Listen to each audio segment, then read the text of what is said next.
Create a Java note in a simple format like a simple text, Word, or Java file format to summarize what you've learned in each topic.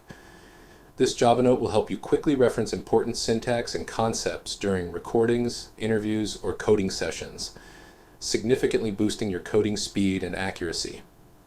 Make sure to update your Java note regularly.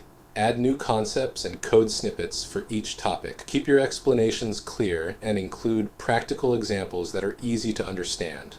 Don't just write it once and forget about it. Review and refine your notes often to keep them effective. Now, a pro tip: don't clutter your Java note with entire blocks of executable code. Instead, focus on key algorithms, concepts, and essential syntax. Find your own style that works best for you. While you're coding, keep your Java note open in a text editor or alongside your IntelliJ IDE. This way, you can quickly find what you need in seconds. If you're not referencing your Java note frequently, it's a sign that your note is not practical, but more like a one-time homework assignment. Remember, your Java note isn't just another homework task. It's a key asset for your programming career.